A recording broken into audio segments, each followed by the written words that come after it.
I never thought the biggest heartbreak of my life would happen in my own son's backyard. It was a perfect Sunday afternoon in suburban Ohio. The air smelled like grilled burgers and fresh-cut grass. I'd driven over with a big bowl of Benjamin's favorite potato salad, the one I'd been making since he was 5 years old, and a small gift bag for my granddaughter Olivia. I'd paid 80% of the down payment on this very house. 3 years earlier, I sold my own home so they could afford this beautiful place with the big oak tree I'd helped plant in the backyard. But when I walked through the gate, my daughter-in-law Carrie looked me dead in the eyes and said it loud enough for her entire family to hear, "Gloria, you don't need to come. This party is for important people." I froze right there on the grass, still holding the salad bowl.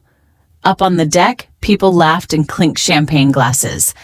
Benjamin stood next to his friends, pretending he didn't see me. Not one person came down to greet me. I was suddenly invisible. The woman who funded their American dream had become an embarrassment. I didn't cry. I just turned around, got in my car, and drove home in silence. That night, something inside me finally broke, and then rebuilt itself stronger. The next morning, I did what any retired accountant would do. I opened the old file cabinet and started adding up every single dollar I'd given them over the past 5 years. $47,600. Not counting the cash envelopes, the emergency loans, the car repairs, the salon equipment for Carrie, Olivia's preschool tuition, or the times I quietly paid their utility bills. $47,600. I stared at that number until it blurred. I wasn't angry in the screaming way. I was angry in the quiet final way. That same week, I went to the bank and canceled every automatic transfer. I opened a new savings account only I knew about. When the banker asked if I was sure, I smiled for the first time in months and said, "I've never been more sure of anything." The storm started almost immediately. First came the texts. Benjamin: "Mom, the transfer didn't come through. Everything okay?"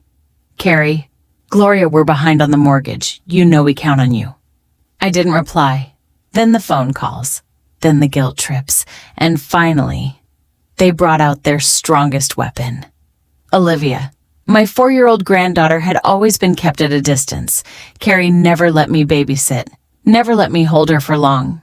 Always had some excuse about germs or schedules. But now, suddenly, Olivia became the star of every message.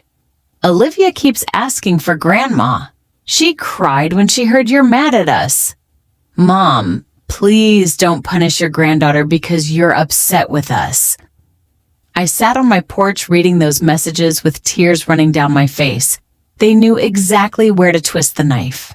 For weeks, they used that little girl like an emotional shield, sending pictures of her looking sad, voice notes of her saying, "I miss Gamma," and even driving by my house slowly so Olivia could wave at me from the back seat.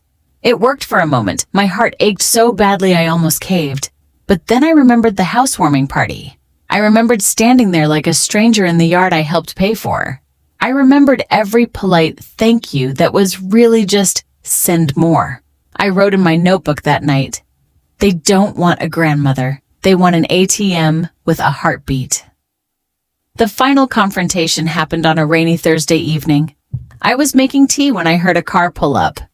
Benjamin, Carrie, and little Olivia stood on my porch. Olivia was holding a drawing she'd made, a stick figure family with a big yellow sun. Carrie pushed her forward. "Go give it to Grandma." Olivia ran to me with her little arms open. I hugged her tight, breathing in her baby shampoo smell, feeling her tiny heartbeat against mine. For 30 beautiful seconds, I forgot everything. Then Carrie spoke. "See? She needs her grandmother. We all do. If you really loved her, you wouldn't do this to us." Benjamin stood behind her, arms crossed. "Mom, this isn't you. You've always put family first." I gently let Olivia go and looked at both of them. "I did put family first," I said quietly. "For 5 years, I put you first. I gave you nearly $50,000. I gave up my own retirement plans. And the one time I showed up to celebrate the house I helped buy, you told me I wasn't important enough to be there." Carrie's face changed. The sweet mask dropped. Myself, You're really going to punish your own granddaughter over hurt feelings? Olivia looked back at me with That was big, the confused moment. eyes as Carrie pulled I her looked away. down at Olivia, That look who was broke now something clutching in my me I leg, didn't know then could back still at break. Carrie. For the next few No, weeks, the pressure I said, got worse. I'm More protecting her. messages about how Because Olivia one day was she suffering, might grow up more thinking it's drive-bys. normal to use people One until afternoon, they're Carrie empty. even brought I'm her to my showing her door that alone, love hoping isn't I'd a bank crack. account. But I didn't. Benjamin stepped Instead, forward, I started going voice to church again. rising. Not to You're being hide, but to selfish. heal. I joined a smiled senior women's sadly. group.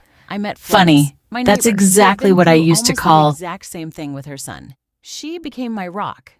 Slowly, I began rebuilding my life at 72 years old. I painted the living room a soft sage green. I planted roses in the front yard. I took a solo trip to Savannah, Georgia, and cried happy tears listening to live jazz. I started writing my story, not for revenge, but for other grandmothers who were quietly being drained by the people they loved most. And yes, I still loved Benjamin. I prayed for him every night, but love doesn't mean letting someone destroy you. 3 months later, I received the most painful text of all. Carrie. Olivia keeps asking why Grandma doesn't love her anymore.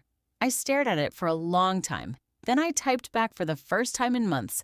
Tell her Grandma loves her more than anything. That's exactly why I had to stop letting her parents use her as a weapon.